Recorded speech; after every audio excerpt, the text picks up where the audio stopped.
What is up, guys? This is All the Smoke on Strength Physique with your hosts, Adam and Chris, where we provide you with evidence-based information, community support, and recognition to all who are bettering themselves with fitness.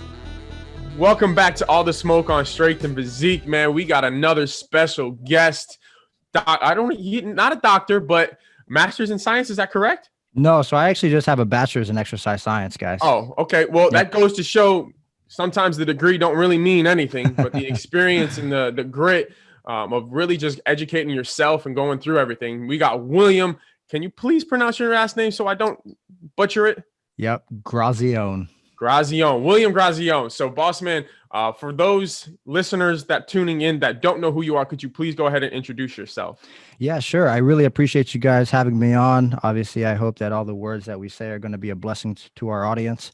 And for those of you who don't know who I am, what I do, I'm the owner of The Educated Dieter, which is an online nutritional coaching company. We're actually based out of Lutz, Florida. We have an office here in Lutz. I have my assistants that work here in the office as well. And our primary goal is to create a community where people understand evidence-based nutritional concepts to a much greater degree. And through working with a large variety of clientele, I mean, we have clients from Hawaii all the way to Australia. You know, our goal is to be able to optimize client compliance through education and leading with communication. Now, when you talk about education and stuff like that, could you go ahead and kind of dive into where it all began and how you are now with The Educated Dieter? As we talked about before, Yeah, sure. You had groundbreaking with Gold's Gym, and now you are you're still a personal trainer currently? No, as well? I don't really personal train much anymore. I train a couple of my friends out of my office here in Lutz. I have a gym over in the back. And it's just a lot of fun. You know, I don't charge them anything. I just work out with them because again, it's all predicated on education. So if I can teach you how to do like the big three or some of these movements where we're addressing things like biomechanics and how your body's supposed to move, how you're supposed to activate muscle fibers and things like that, then essentially what I'm doing is I'm creating a foundation so that you understand exactly how to move your body anytime you enter a gym for the rest of your life, right? So why The Educated Dieter essentially came to be, it actually goes way, way back, man. It actually goes back to after I graduated from college, moved back in my mom's house, and I was working as a personal trainer at Gold's Gym. And I remember I was just so eager to learn more because I felt like I didn't get the education that I needed in academia. A lot of my education came after I graduated from academia. And it was essentially because I was always very eager to learn. I was very open-minded. A closed mind does not get fed. And I think that's very, very important. Okay. So you have to be very open-minded with things, even though they may not formulate or, be, I suppose, in the same ethos as maybe your bias. So being very open-minded to a lot of things helped me out a ton. And I remember one time I came home and I said, Mom, I'm teaching people so much in the gym. This is incredible. Like, I feel like I'm actually making a change. And she said, but Bill, like, do you realize that if you do that, you're going to work yourself out of the job? And I said, Mom, you don't understand. The exact opposite is happening. Because I'm educating, people are actually referring their friends to me. And within like 3 months, my whole book was filled out. To where, the amount of hours I was working on the gym as a personal trainer, they were all taken. And when I wasn't, training a client, I would be up in my office, like writing an article about something, and I would print them all out and I'd put them on the counter. So as gym members were either coming in or going out, they could take one of these articles with them. And, it was just easy stuff, right? It's like, here's a recipe, like go home and have a Greek yogurt parfait with granola and berries and this. And then some of the other stuff was like, here's a free training program, like use this free training program. Right. And I was just trying to provide value. And I think that for any new online coach or personal trainer or whatever, if you're approaching it from a mindset of scarcity, you're doing it all wrong. Like, you got to approach it from a mindset of abundance and giving and education. And essentially through us being able to do that at the Educated Dieter, it's really amazing. But I'd say probably 70% of our clientele at the Educated Dieter, they're either doctors, registered dietitians, personal trainers, nutrition coaches, or nurses. Like there's a lot of highly educated people that we actually coach here at the Educated Dieter. And essentially it's because a lot of people just want the education. So if you think about what creates transformational change over the course of a long duration of time, the more you can teach your clients, the better you're going to equip them to be able to handle their own diet for the rest of their life. If you're giving them a meal plan, you're printing out some cookie cutter crap, what's going to end up happening is that they're not going to learn anything from you. And then they're going to have to essentially deal with the consequences and repercussions of metabolic adaptation. And then they're going to have to go find a new coach. So I have a saying, it's like, if you hire if you think hiring an amateur is expensive, wait till you have to hire a professional. It's the truth. Like eventually you're going to need to hire that professional, right? So pay the extra money, get somebody that actually knows what they're doing versus going super duper cheap and getting somebody that could end up ruining your health long-term anyway.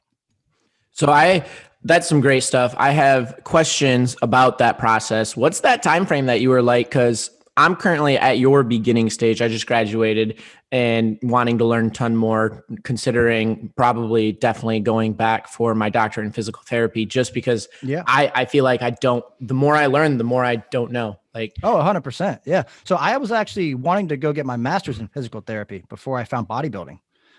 This would rewind back a long time ago, but my whole thing, why I got my bachelor's in exercise science, was to go out and become a physical therapist.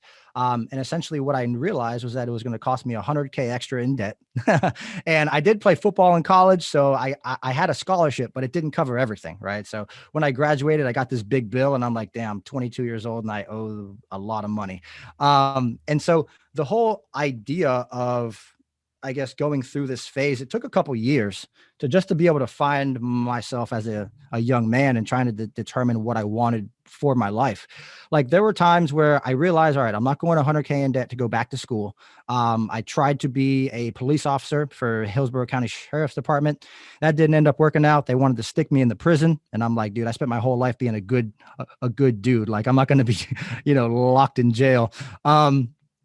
And that was when I started natural bodybuilding. So I think it's important to highlight a couple pioneers that I found very early on, because I'm just somebody, I'm going to give respect where it's due. Dr. Joe Klemczewski and Lane Norton essentially helped pave the way for me. And, I found a lot of their information actually kind of more so in a reactive state. So I tried to prep myself for my very first show. Okay. And I failed miserably in my first attempt. I saw Flex Lewis on TV and he was eating tilapia, salad, and mustard. And I'm like, well, damn, he's one of the best in the world. So I got to do the same thing. And I tried it for a week and dude, I about passed out like in the gym. And then I remember taking what little cash I had to the public library, printed out all the articles I could find from Dr. Joe and Lane. And I started to staple things together, highlight things, find the important information that I needed regarding, proteins, tracking macros, metabolism, fat loss, cardio types, training types, various things like that. And I assembled a program for myself that eventually allowed me 12 weeks later to win the overall at my very first show. And then from that point, that's kind of how the personal training kind of blew up. And I know I didn't talk about that, but I just wanted to give credit where it's due. And then also kind of go back and highlight the fact that it was not easy. Like there's nothing supposed to be easy about it. Like I was working 4 jobs at the time, just trying to get by and just trying to find who I was going to be. And ultimately there was a lot that had to do with my ability to have faith in myself. My ability to have people that believed in me to be able to get to where I'm at now. And then my own internal faith and confidence that I needed to quit all those jobs and really focus on the online coaching. Because at the time I was working with about 20 clients. We had already won 4 pro cards and I never charged anybody $1. Yeah. So like for me, I'm like, wow, well, we've already won 4 pro cards. Like maybe I'm kind of good at this, because I had some of my clients that were going to shows in the state of Florida, which back then there was only a couple really good coaches that were producing clients that were at these shows. And my clients were winning the shows. And I was like, I'm not even like a full-time coach at this thing. Like, what if I actually focused on it, And then I remember my boss at the time, where I worked as a janitor, a martial arts instructor, and a personal trainer. He said, Will, do you understand, if you put as much energy and effort into your into your business as you put into your body, you're unstoppable. And I said, wow, that's mind boggling, because I was so fixated on me and my own physique and all the detail that goes into tracking and training and all that, that I finally said, you know what, he's right. And I quit working out for like an entire month, and I just focused on trying to grow the business. And that was probably the most pivotal month for me, because I went from working those 4 jobs to only doing online and maybe making a couple grand a month doing the online deal. And then my first full year in business, man, I tripled my income from working the 4 jobs. So you never focused on building your business while personal training then? Is that what it sounds like? Not my, like, I guess not necessarily my online coaching business. So my gym had this idea that I was charging people while I was personal training at the gym and getting my clients from the gym. And so I had to have that hard conversation with the general manager at the gym, right? He calls me in. He's like, hey, Will, I've noticed that you're doing diets for people, because back then there was no Instagram. We had Facebook, and like some people used Facebook, and they would say like, I've lost 10 pounds working with tag William Grazione. And so the gym kind of started to pick up on that. And then they're like, look, Will, you're either going to have to choose. Like, you're either 100% Gold's Gym or you're not Gold's Gym at all. And I was like, wow, okay. Well, can you give me a week to think about it? And full transparency, during that week, I decided to go all in on myself. At the time, I was already relatively good friends with Lane. So like him and I had met at a bodybuilding show in 2010. And then after that, we actually became pretty good friends, and like we'd go fishing and stuff. And, and I remember calling him up and I'm like, hey, bro, like the gym just put me into a corner. And he's like, well, let's weigh this thing out. And this is good for any young entrepreneur that might be in this position. And I appreciate you asking me the question, because in all fairness, I was stuck, man. I was like, because at the time that gym was my life. You know what I mean? Like everything that I did, I was a janitor out of that gym, and I became one of the best trainers in that gym. Every single bodybuilding session that I had was out of that gym. Like the gym was everything to me, and to walk away from it was hard, but I had to make the decision to go all in on me. And I remember leaving the gym, I could call him up, or maybe I sent him a text message, I'm not sure.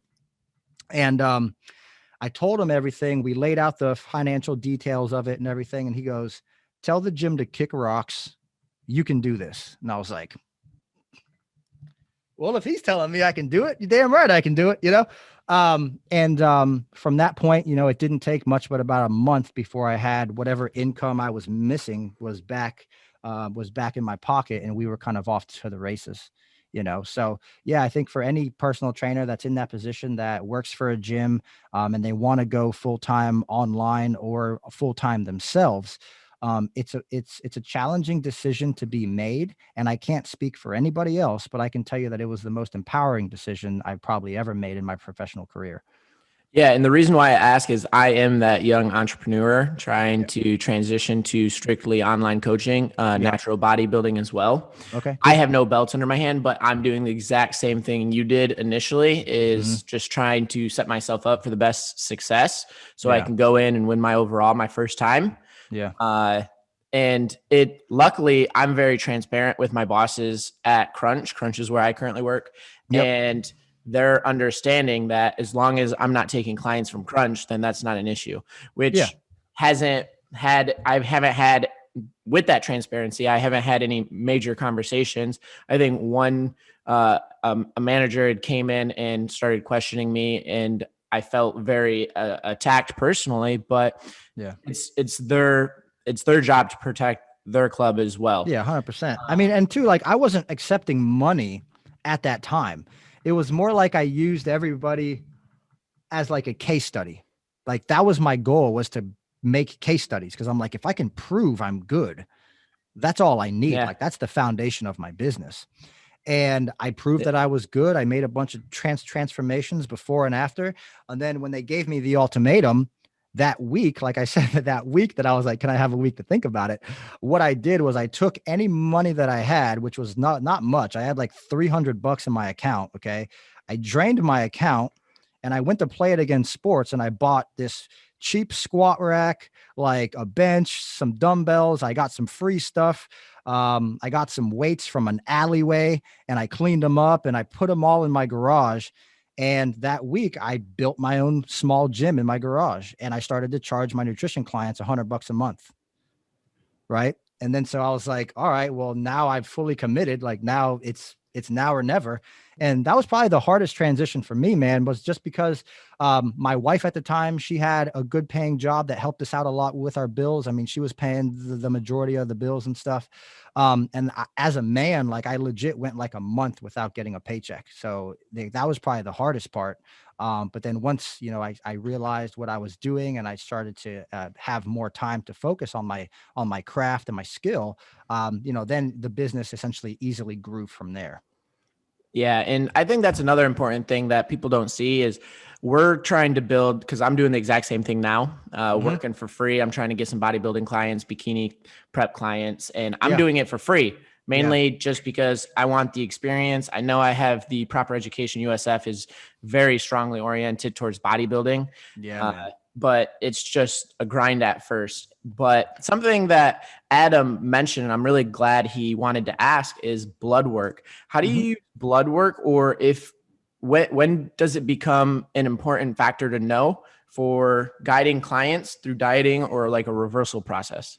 Yeah, sure. So I love that question. Before I knock it out, I want to go ahead and give some respect to Dr. Bill Campbell and the exercise science department over there at University of South Florida. Shout out to him. Yeah, it's actually crazy. Going into my master's, he was the person that changed me from going towards the strength and conditioning field towards the bodybuilding field. I had never had an interest in it until he taught it. The man's so passionate, educated, such a great professor and a researcher. Yeah, man. I mean, I remember back in, I think it was 2015 or 2016, I was with Dr. Campbell at one of Lane's VIP events here in Tampa. Came up to me and he asked me, he's like, "Hey, Will, like, have you ever used any diet breaks with your clients?" Which we'll probably talk about that a little bit later. But let's go ahead and dive into this. That was kind of what started Bill and I's relationship. Was just he just started asking questions about like refeed strategies and diet breaks and stuff like that. And at the time, I had already been using them quite extensively. I started using diet breaks in 2014, and so I had already accumulated a fair amount of data, and I was more than happy to share it with them. So as far as data goes and receiving data and gathering data at the Educated Dieter, if there are clients that come to us and they are symptomatic of having some level of hormone dysfunction, now this typically only happens in women. I can tell you, maybe less than 5 guys that I've coached have had some level of, whether it be a thyroid issue, hormone imbalance, or something like that. I would say in today's society, low testosterone is pretty common with most men, specifically if maybe they're utilizing some type of pharmaceutical grade drug, or they're under high stress, or they're working a lot of hours, or so on and so forth. But we do recommend getting a full comprehensive weight loss panel from lifeextension.com. Okay.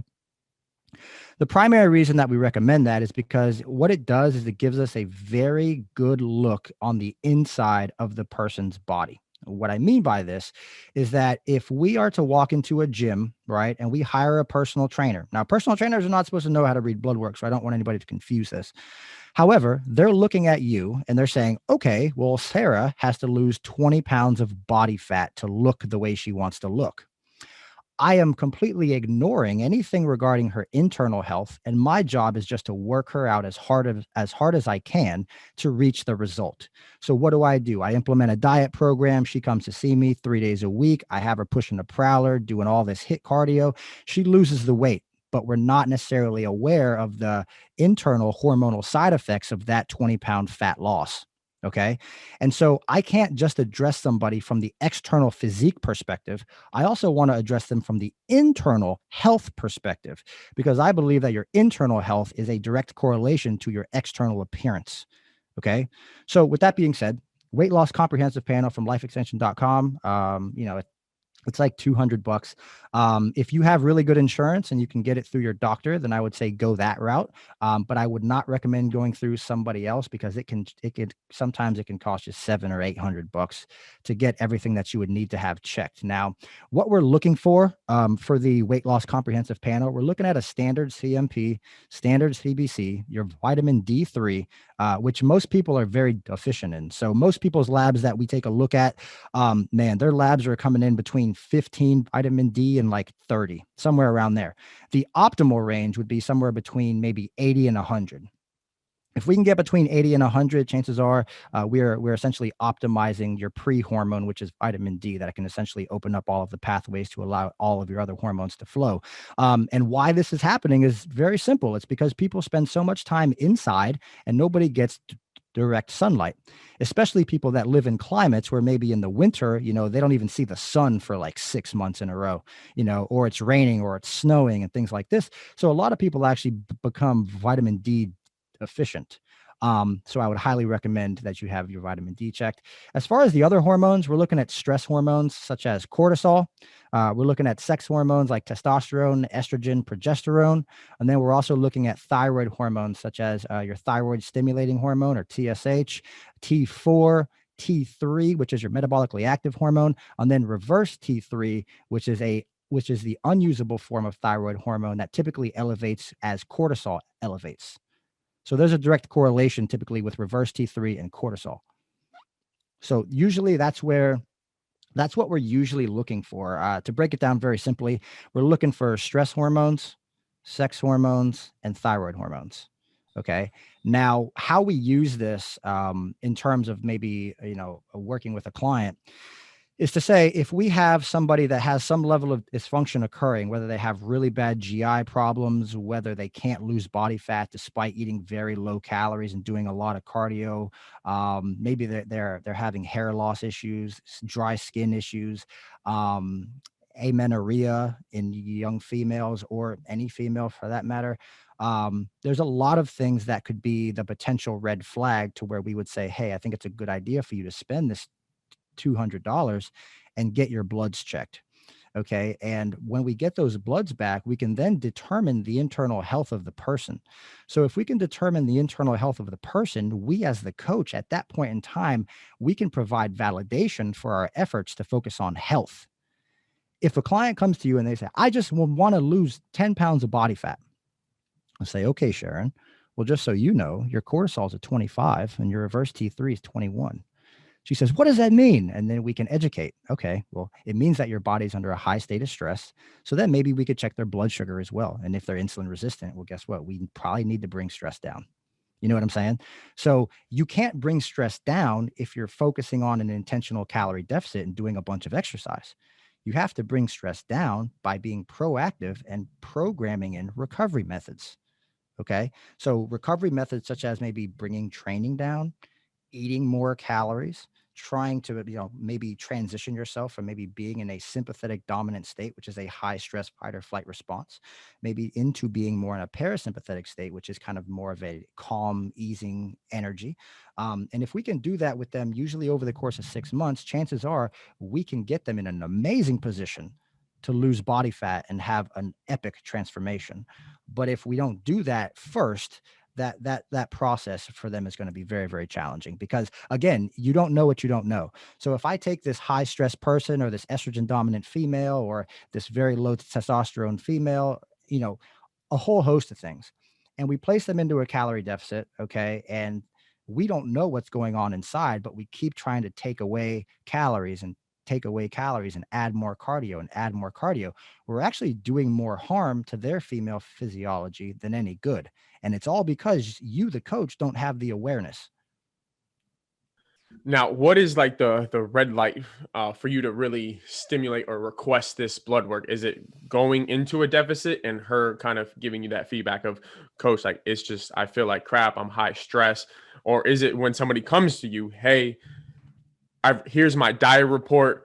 I've ate really low. I have tried so many cycles of certain diets and it just is nothing's working. Is that where you're like, okay, let's look at this blood work? Or are you saying, hey, let's actually just go straight to reverse to see how you feel from a reverse? Or again, it seems like you're let's use this blood work so I can have an objective measure to educate you, one, and two, so we can kind of reflect back of why we're doing what we're doing. Yeah, so now I definitely see it as an objective measure to be able to essentially paint the picture for what we should be doing. Because again, if we can reverse diet somebody for maybe 6 months or more, then we'll typically see their blood work improve as well.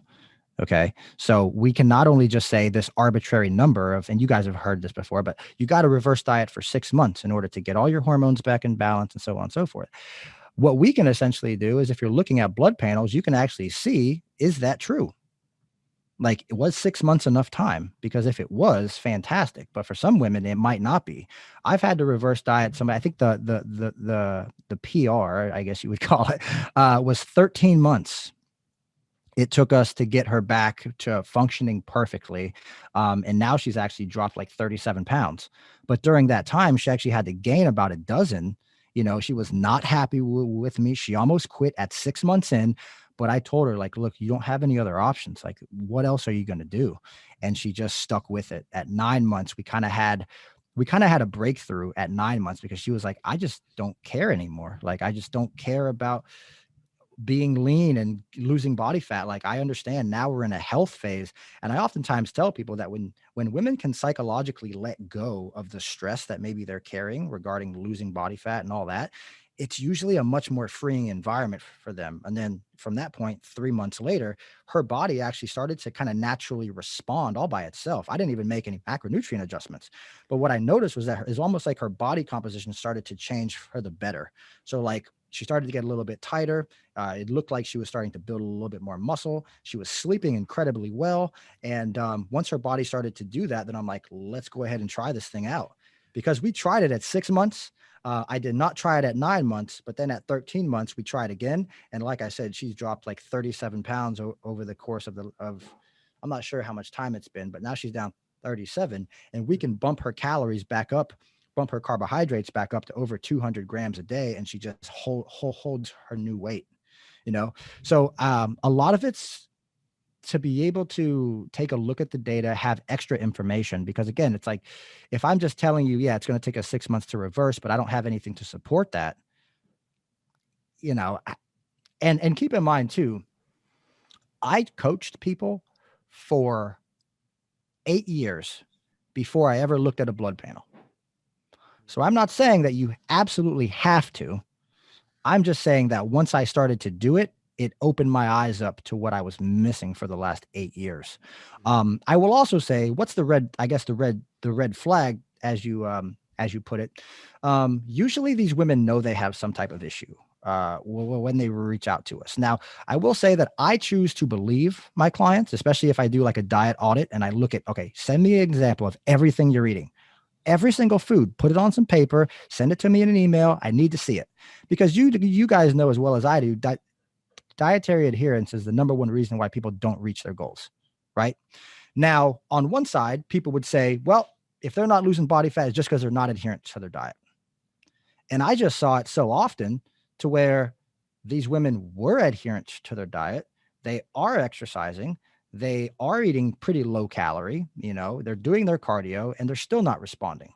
So then at that point in time, then there's this red flag where I have to say, why are you not responding? Like, your calories are low, cardio is high. What's going on here?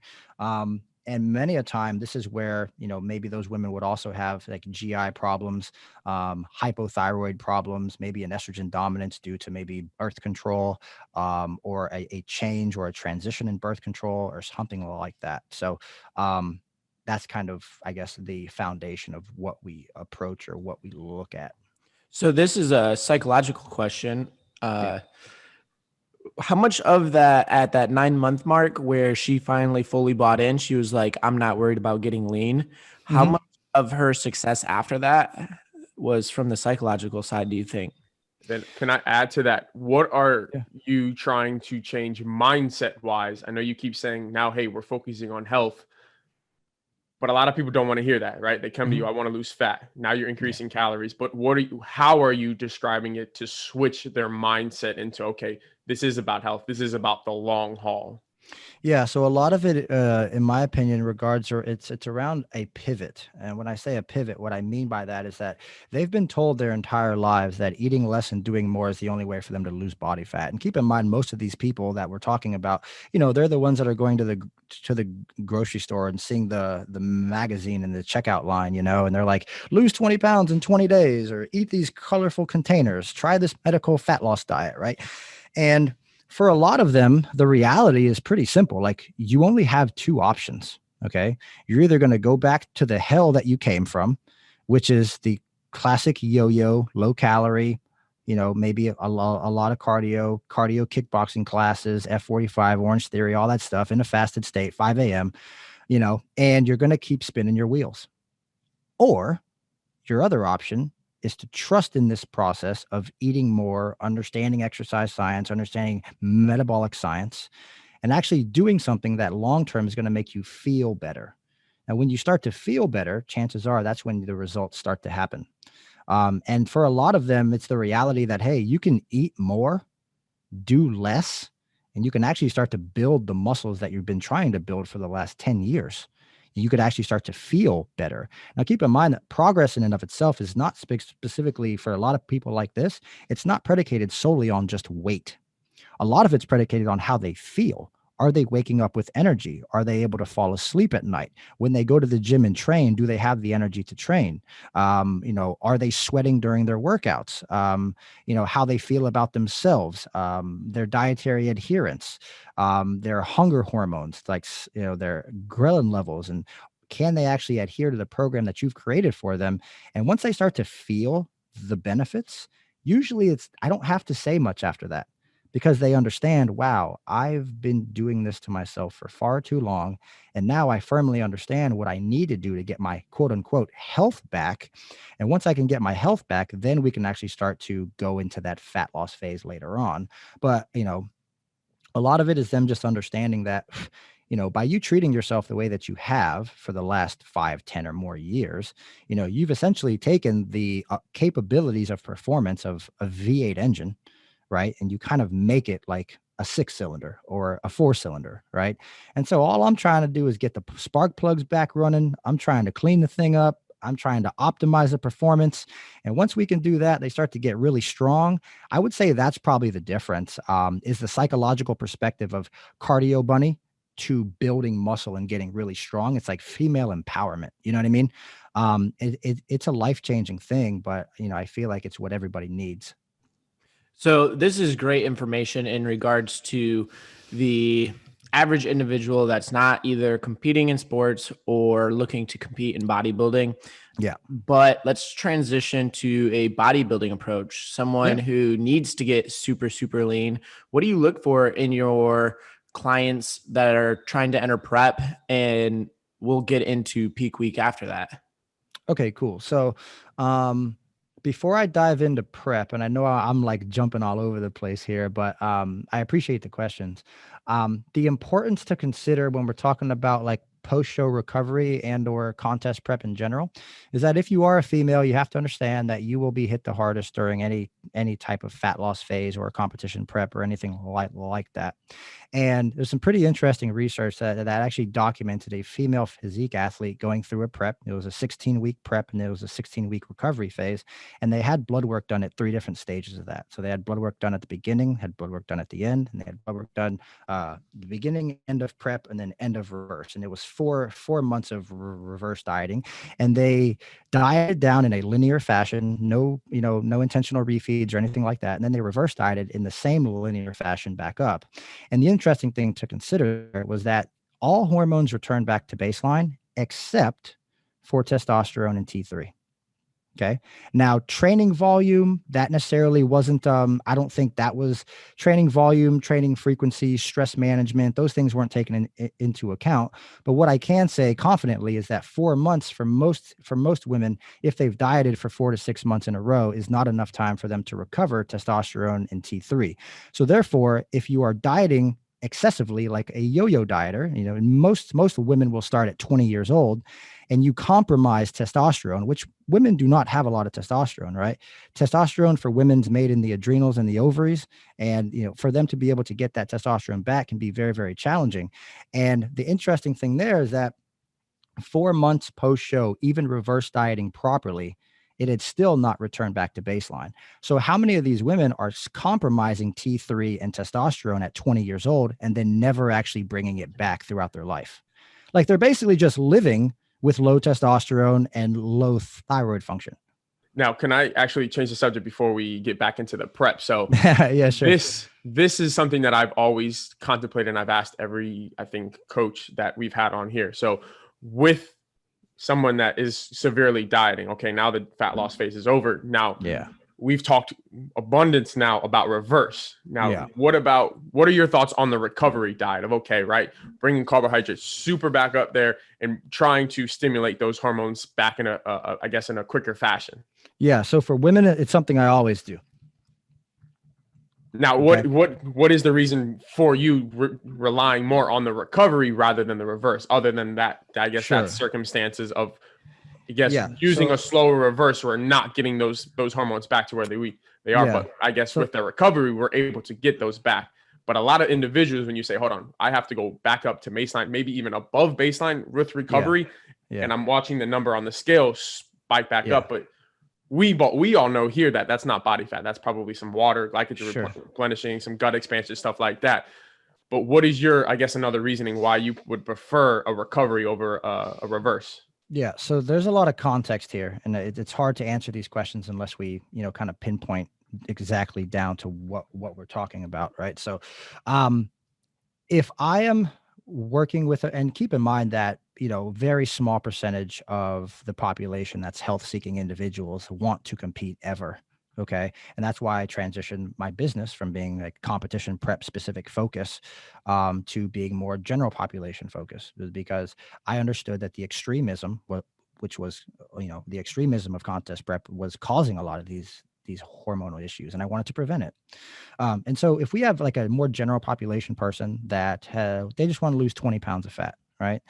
Usually what I'm doing to make sure that they respond well to the reverse diet or the recovery diet is I'm making sure that I'm prioritizing mitigation strategies during the fat loss phase. Okay. Now, I played sports my entire life. I played football. Now, when I went into physique sport, I realized that bodybuilding was the only sport that didn't have a break. Right? They didn't have a halftime. They didn't have quarter interrupts. You're just full bore all the time. And I said, why? How come nobody has any breaks in this thing? And this was 2014. And I decided to give an athlete a break. And she was a female. Started to feel ran down, started to feel low energy, started to be very open with telling me this. And I said, well, you know what? I mean, we're already using a single day refeed, let's try 2. She said, okay, let's try 2. And what I did was I had her document how she felt before we started the refeed strategy. And then it went so well, we ended up doing it for 5 days. Now, at the time, that was all I was brave enough to do. Okay. 5 days. That was it. And I ended up doing that season with about a dozen people, men and women. And the feedback that I got was incredible. Okay. So back then, I didn't really have any other way to track it. I was just like, here's a Word doc. Answer these questions. And then 5 days later, answer these questions. And I said, okay, fine. So they did it. And at that point in time, I realized that, man, the bodybuilding world was missing out, because I would see them drop water weight. I would see them, essentially look tighter. I would hear them respond back to me that I can't believe how much better I feel because I'm eating more calories. As a direct side effect of them eating more calories, specifically coming from carbohydrate, we can release serotonin. They can sleep better. They can recover better. Maybe we're also stacking a deload on top of that. And now we're basically giving them their halftime so that I could kind of, in essence, I could connect with them as the coach. I could kind of tell them, maybe here's some things we did wrong in the first half. Here's some things we need to change in the second half. And then we usually have about 8 to 12 more weeks to push it to get ready for their show. And I just saw it to be such a very valuable tool, not only for the health benefit that I saw, but the ability for them to adhere to the program. Because again, I was having females that were like, man, I feel like I just have to eat more. And I'm like, what's my option? Like, you're either probably going to binge, or you're either going to cheat on your diet, which is going to sabotage everything, or I'm going to be proactive about this. Right. And so that was kind of how I guess it started. But that's important because that segues into how they're going to respond after the diet's over with. So if we can try to preserve as much metabolic health as humanly possible, okay, we can essentially keep a lot of this metabolic adaptation at bay, or hormonal dysfunction that can occur during a female fat loss journey for the stage. Then they will handle the reverse diet or the recovery diet better. Okay. Now, I know that people have a tendency to like stick names on things, and like this diet, reverse diet, and then this recovery diet, it can only be done a certain way. And the outcome is what it is. And there's no variance. It doesn't change, but there's a lot of variance between those two things. Okay. So what I like to do, and I haven't named this or anything, it's just a strategy I use, is that when I'm dieting a woman down, and let's say she's a general population client, okay, I'm being intentional with diet breaks and refeed strategies and stuff because I want to keep her healthy. If she is a healthy woman, she's having a monthly menstruation cycle, I'm using the menstruation cycle as our monthly report card. Are you getting the cycle? Are you not getting the cycle? If you didn't get the cycle, why not? And then we're trying to get it back before it gets too far away from us. Okay. So if I'm refeeding them, and maybe they're refeeding on 200 carbs, 250 carb or something like that, dieting days are around like $120, 100, 130, somewhere around there. Then think about the experience that they have during the fat loss phase. They have the experience of consistently eating more calories on days that are not predicated for fat loss. Okay. Now, when the diet's over with, there's no resistance. I just take their calories right back up to their refeeds or their diet break numbers, and then they maintain that. Now, keep in mind that these general population females, they're not trying to get stage lean. They're looking for sustainable, long-term, lifelong fat loss and metabolic control. So if I'm putting somebody in a position where they're having a lot of, metabolic adaptation, and then when they go to try to have, more calories at the end of a fat loss journey, but they have GI problems, they have a bunch of bloating issues and stuff like that, it typically does not go according to plan. So I just use the same kind of system where I'm dieting you down. I'm using a break. I'm using some maybe the back-to-back refeed days. And then immediately after the fat loss is over with and we've reached the goal, we're taking carbs back up to what they were for their high days or their diet breaks. And then we're letting that ride for at least 2 weeks. Now, normally what I see, because I'm not trying to have them gain back a bunch of fat, because we're not necessarily looking at getting them to stage, but this is why I wanted to talk about the context, was because we could essentially keep them where they are. Now, after that 2 weeks, I'm typically going to ask them to get some bloods done. Because if I can take a look at that and I can see, okay, what happened during the fat loss phase? What do we need to be proactive about to basically make sure that we can get your hormones back to a healthy place or hormonal balance? That's what needs to be done at that time, so we can make sure that there isn't anything that goes AWOL. There's nothing that's going to drastically start to creep up on us over time. Now, when you get that blood work back and say something does go AWOL, what would your, I guess, best indicator to do at that given moment? Would you kind of bring stuff back down to hopefully kind of control for that variance, or are you just going to kind of let it ride out? Yeah. So I guess depending on how hard you push them, it's pretty common for things like progesterone, which is the calming female hormone, to drop. Essentially just because stress has gone up, right? So if you don't add in any types of like deload phases or things like that to basically recover the system, you can find yourself in a position where stress is really high. Maybe there's a hormone imbalance that you're not aware of. So what we would do from that point is then try to create a protocol for that person to say, all right, well, stress is high. What can we add in supplement wise to basically help us out? What can we add in lifestyle wise to help us out? Do we have to take training from 5 days down to 4 or down to 3? Do we need to take away your physical exertion during training, like your rating of perceived exertion, your percentages, your RPEs, and all that stuff? And then what can we do to try to optimize sleep? What can we do to take stimulants kind of away from your diet to make sure that adrenal function is optimized, and you can try to essentially make sure you can get into a really good state where stress is extremely low.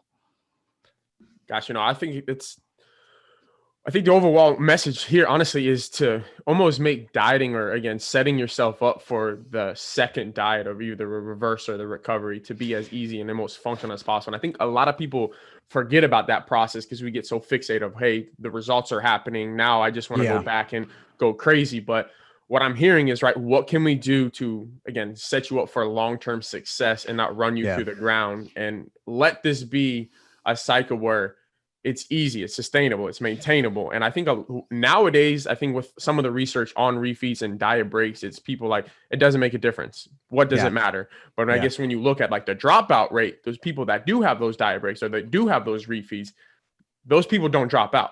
So like you just said, it's sustainable and maintainable. And again, it's setting you up for long-term success. It's keeping you metabolically healthy. It's keeping you in this game a long time, because, correct me if I'm wrong, isn't like the average lifespan or the career of a bodybuilder like 3 to 5 years? Not very long at all, you know. And yeah, I mean, I love all the touch points there that you mentioned about just being proactive with it. You know, like, again, it's a perspective shift. It's, well, a woman's going to lose her cycle anyway.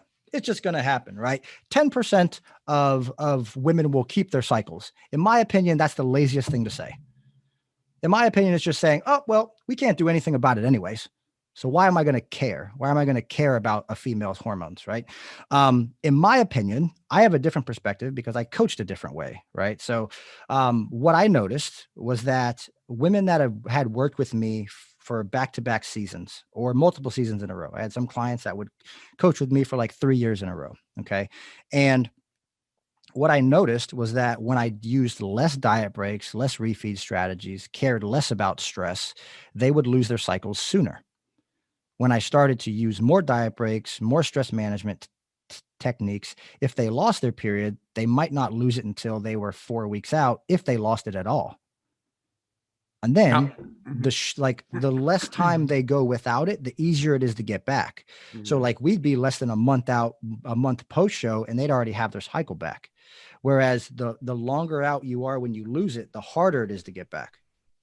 Exactly. And again, that term stress continuously keeps popping up. So one, could you, I guess, define how you measure stress in your athletes? And two, if stress is continuously high and you're implementing these refeeds, diet breaks, and even mitigating or manipulating training intensity and volume, what is, and I think I already asked this, but just that mindset shift, because things that I see from you, it's very positive outlook. And again, as you said before, some coaches just throw up their hands like, if you want to be great, you got to go through this shit. And if you don't want to go through this shit, then you ain't for me.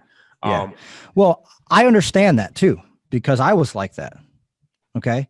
So I don't want anybody to think like I'm against anybody or anything like that. But at the same time, I just believe that there are methods that you can use to help preserve health for a longer period of time. If you don't take these things into account, either A, it's just because you're being lazy, or B, you just don't care. Right now, we both know people can get lean for competition without using refeeds. We know that. However, a lot of those women that are also getting lean, not using refeeds, and are stepping on stage, so on and so forth, they also typically have the worst rebound after the competition. Okay. Why is that? Why does that happen? In my opinion, it's because of the stress response.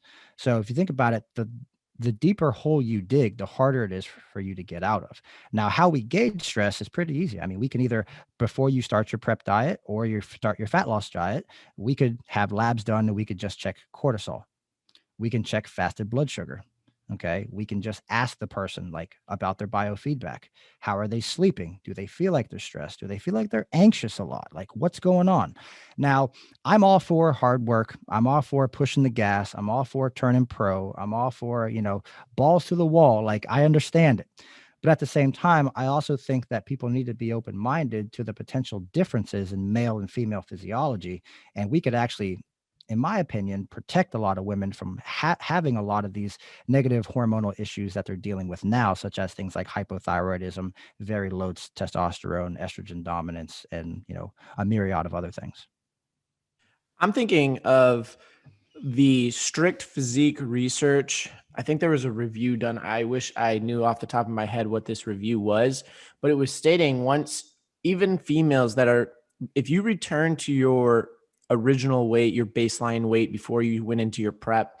Yeah. If you return to that after the show, that doesn't technically mean that you are out of that prep. There's still a lot of physiological stress that, like you said, can be seen by these measures, making sure it gets back up to what the original amount was. But I wish I knew the timeline too, but one, it was eye-opening. The female returned to her original weight, and it was like 27, 29 months later or something. After she returned to her original weight, she regained her menstrual cycle back. Yeah, so there's definitely a body fat set point theory, homeostasis theory, all that stuff. And what I've seen is that for most women, when they're dieting down, if they happen to go into a phase of amenorrhea or something like that, you have to think about why is that essentially happening. In many cases, it's because there's a lot of stress present, and stress and progesterone cannot live cohesively, in the same room. Like one of them's going to be high, one's going to be lower, one's going to be low, one's going to be high. And so if you apply too much stress, you have a tendency to lose your cycle. Okay. And a lot of it's just because you don't have the energy availability to fuel follicle stimulating hormone, luteinizing hormone, and thus progesterone. So with that being said, I mean, if you look at like the Biggest Loser research, and you can see that people, they had some form of metabolic adaptation for like 6 years after the traumatic incidents that occurred on the show. I think there's a lot to be said for that. But at the same time, again, I'm just more so on the side of being health focused now than I was back then, which was we just got to get you 100% stage lean peeled. And, And I think this is a really big factor. If you are listening in on this, thinking about your stress, it's not just what you think it might be. It takes account a lot of other things. It's more than just your work. Maybe some don't even consider their work stressful, but your work is going to be stressful. If you're moving, if you're starting a new job, if you're getting married, if you have to travel, if you plan on having 3 weeks laid off of work, all of these things are going to factor into your progress and is something you need to consider before trying to go into a very stage lean state of health. Yeah, I mean, I would also add that like most people that will tell you they're not stressed, they're very classic type A personality types, right? It's like they get shit done every day. There's no back off, pedal to the metal. They're always high anxiety. They're always high stress. And most people don't understand the fact that just putting your body into a calorie deficit, if you're already relatively lean, is a stressor on your system, right? Like if you're 300 pounds and you got a ton of adiposity, like you going into a calorie deficit is actually going to improve your health. But depending on, how lean we're trying to get, that will be a stressor. The training in and of itself is a stressor. And I don't think that the applied stress is a problem. I think applied stress is great, especially if you want to, build muscle. But recovery, people aren't recovering enough, especially females. Okay. So, if you think about that, can we apply stress? Yeah, absolutely. I've had a lot of women make great progress just training 4 days a week. Whereas when they came to me, they're training like 6 or 7 days a week. We backed that down to 4 and they're like, I'm going to lose all my gains. I'm like, no, you're probably going to build more, because now we're not essentially breaking down amino acids all the time, and we're not, digging super deep into those muscle fibers, and you're essentially not experiencing your ability to recover as optimally as you could. So yeah, I think in terms of stress, again, we have to define kind of what it is. Like traumatic incidents are stressful, life is stressful, having kids is stressful, being reactive all the time is stressful, calorie deficits are stressful, high amounts of high intensity cardio are stressful. All these things are stresses, but people don't identify training as a stress. People identify training as a reduction of stress. That's exactly what I was about to touch on too. Yeah. I see it all the time working at Crunch, and I'll just make casual conversation with the members or anything. And I'm like, so what's I'm Chris, I'm a trainer here. Like, what's some of the reasons you like to come into the gym? And they're like, oh, I need it for my mental health. I do it to manage my stress. And I'm like, okay, but can I just maybe pick your mind for a second? I was like, what else do you do outside of the gym? Because people don't realize that, okay, if you're very stressed out because your body's not looking how you want it to, okay, stressing it out more by taking calories away, like you said, isn't going to be beneficial possibly. And then if, like you said, adding cardio is going to be adding more stress, adding more training is going to add more stress. So what are these other methods outside of the gym that we can really help manage stress? Yeah. So for a lot of people that are like that, I talk about this quite a lot, but it's like basically living in a sympathetic dominant environment. So imagine this life, and some of your listeners, they might connect with this, but my eyes open because I have a 2-year-old that jumps on my face. Okay. The minute you wake up, you're in reaction. Okay. The minute your eyes open, you realize how many things you didn't get done before your kids woke up. Okay. The minute you open your eyes, you realize, oh, I might be late for work and I got to get my kids to school and I got to get to the office and I got to clock in on time and I got my boss that's there and there's all these things. So what I like to tell people is, can you just start your day being proactive by waking up before everybody else? Give yourself 30 minutes. Whatever you're going to do in that 30 minutes. You want to walk, you want to talk to yourself, you want to pray, whatever you want to do for that time, just give yourself some time for you. And if you can give yourself time for you, when the kids wake up, you're no longer in reaction mode. You've been proactive and thus you're ready for them to get up. So maybe if you're a busy mom or something like that, and you can wake up 30 minutes early, you can make yourself a cup of coffee, you can go get dressed, you can get ready, and then you're already ready. And then the kids are up. Life is a lot easier now. You know what I'm saying? So what are some parasympathetic things that we could?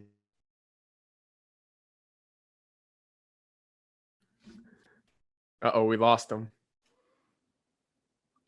Is he going to come back? I don't know. Give it a second. I think we should give it a little bit.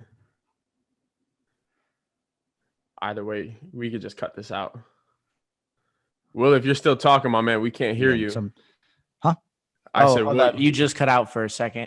You got cut out after. This is the stuff we would do for a parasympathetic state. Oh, okay. Can you hear me now? Yeah. Well, we hear you good and we see you now. We'll go ahead and resume the audio right now. Okay, cool. So as far as what a parasympathetic state would be and how you could transition from a sympathetic dominant state, you're just thinking about doing things that would very easily like calm you down. So if you go take a long walk, on that walk, you can't do anything else but think and walk. That's it. Right? You're not like looking at your phone, you trip over a rock and split your head open. Just put the phone in the pocket or leave the phone at the house and just go for a walk. It's calming. Okay. The other thing you would want to make sure of is that you're actually increasing or adding carbohydrate back in to your diet, because for females and males both, more so I notice it for females, and I think timing of this matters as well, but carbohydrates help to release serotonin, which is also a calming hormone. So it's not uncommon for me to actually stack carbohydrate in the last meal of the day for women that are having problems sleeping. Okay. Another thing you could do to optimize sleep quality, because again, if we can optimize sleep quality, we can actually get stress off the body. Maybe supplement with something like ashwagandha. And then you could also supplement with something like magnesium before bed. Now, women that train maybe really early in the morning, I think it'd be a good idea to actually supplement with ashwagandha post-workout, because they're going from being in this high stress environment, depending on how hard they train. We want to get them back down into a parasympathetic environment as fast as possible. Okay. And really anything like maybe even like yoga. I've only tried yoga once, but I can tell you it was super chill and I loved it. But yeah, I mean, just spending less time being reactive and spending more time being proactive with your life will help get your anxiety, to go down. Yeah, and it could be the littlest things like the ashwagandha. That's something that I swear to all my clients on. They're like, is there anything that I can take to help me with my stress? And ashwagandha, like I take it every single day, 1,000 milligrams. I think minimum, the best recommendations like 500 or 750, or it's somewhere within that. But I drastically noticed a change. And it's just the little things, like take time off for yourself. When I wake up, instead of going straight into reactive mode, when my alarm goes off, I spend a minute just focusing on breathing, taking deep breaths, just really trying to focus on myself. And I started that like a week ago, and it's helped my sleep too. Yeah. Good for you, man. I mean, I know, being a young guy, like I felt like I could do everything. Like I could take over the entire world. And in all fairness, like I did. Like I was about to say, you damn near did it, man. It was inspiring at the beginning of the podcast saying you hit 4 jobs, you was doing all this for free and stuff like that. Like, I think nowadays, and I know we're getting a little off topic, but nowadays people that want to get in this fitness industry, they think it should just be handed them to a silver platter. Here's all your clients. It's like, come on now. Like, Nothing in life's going to happen like that, especially when you have somebody's health in your hands. It's just shouldn't come like that, especially because you have to take in really consideration, because you can screw somebody up big time. Yeah. I mean, I'd also add, like, as far as stress goes, like, people need to stop running from their problems. Like, you got to face them. They follow you for the rest of your life. Like, just face your problems. And and again, people hang on to that like all day long, right? They think that you could just keep running from their problems, but your problems aren't going to go away unless you solve them, Yeah, and I think one great book to talk about stress is this book right here, The Upside of Stress. I haven't heard of it. I'm trying to get the individual on our podcast because some of the stuff, the mindset shift of, just like you just said, taking stress head on is probably something for you to really switch your mindset of saying, oh my God, like you were talking about, that sympathetic or the sympathetic state of thinking, oh my God, my body's fighting against me, but almost sometimes flipping it and saying, my body's doing what it needs to do because I'm prepared to do this. And almost switching your mind into that will allow you to have a less of a sympathetic state and more of a parasympathetic state, and allowing you to go ahead and perform your best instead of fighting that state. But I agree 100%. A lot of us, they run away, or when we get uncomfortable, that's when we don't want to push through it. Especially when you're telling somebody, hey, let's try to increase food. Let's try to decrease this and this and this and this. But like, we live in a society where it's all about more. And if we can't have more, then we're doing something wrong for some way. Absolutely. I love the book recommendations. I'll go ahead and add another one. The Cortisol Connection, phenomenal book. If you haven't read it, I would highly advise really everybody read it, because I think it connects a lot of dots. And on that topic, why don't you just go ahead and drop your top 3? You just did one. Go ahead and give us 2 more of your book recommendations. We like to do that. Yeah, we like to do that at the end of each podcast. Top 3 book recommendations. And then honestly, top 3, I guess, morning routine or routines that you feel that really help you, I guess, just operate how you are. Sure. So I guess there's like education books, but then there's more of like the personal development side of what I do. Education books, I mean, I think Lyle McDonald's The Woman's Book Volume 1 is incredible in terms for education. I got to give a shout out to Lane for creating some awesome books as well. So like Fat Loss Forever is a great book if you're looking for education. And then the Cortisol Connection, I think, is really good as well, because it kind of connects the dots in terms of like how our body handles stress and stuff like that. As far as personal development goes, man, I'll probably say like I like the Alchemist. I like The Go Giver, probably another one of my favorites. And I'll stop on those. That's 5. That works. Now, what are 3 things that you feel that you do on a normal routine that kind of, helps you flow and just operate? Yeah, that's an awesome question. Definitely waking up early, regardless of whether or not I want to or not. There are times I don't want to wake up first thing in the morning before the sun's up, but I kind of have this game that I like to play where I try to beat the sun up, so definitely waking up early. Again, if I don't wake up early, I'm in reaction. If I wake up early, I get up, I get out of the house, I'm in my office, and I can zone out for like 3 hours before the sun's even up, and if I can have that happen in my life, it's a game changer. Yeah, I agree. I think I forgot one quote. It was from 10,000 Hours. I'm a huge basketball guy. I played college basketball. Cool. It was 10,000 Hours. He said, you got to take note. The richest and the most successful individuals, they just get up before the sun gets up. They're always 3 hours ahead of everyone. And then they're still staying up late. But they live the life that they want. And again, it's a sacrifice, but I hate that word sacrifice. It's an investment into what you want to do with your life. It absolutely is. Yeah. And I think, early on, I tried to do both. Like I tried to be the guy that woke up early and the guy that went to bed late, and I burned myself out really, really bad. So yeah, I just decided, I'm like, well, when am I the most productive? And that's definitely first thing in the morning, man. So yeah, usually, I mean, I'm still working between 12 and 14 hours a day though. So. Hey, so Mr. Will, we appreciate your time and essence and expertise with everything that you've been educating us on. Give us our listeners where they could find you: website, Instagram, YouTube, all of that good stuff. Yeah, sure. So a website is theeducateddieter.com. Depending on when you guys check this out, we will have a free ebook that'll be available. It's called The Guide to Dieting Smarter. My Instagram is at William_Grazione. And I don't know, I think that's enough. Got it, my man. Now, like I said, we really appreciate it. And I think the essence of this whole podcast is, again, be educated and train smart, not harder all the time.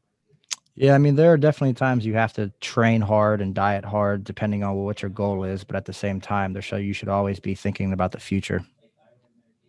You heard it here first. That's all the smoke on Strength Physique with Mr. Will.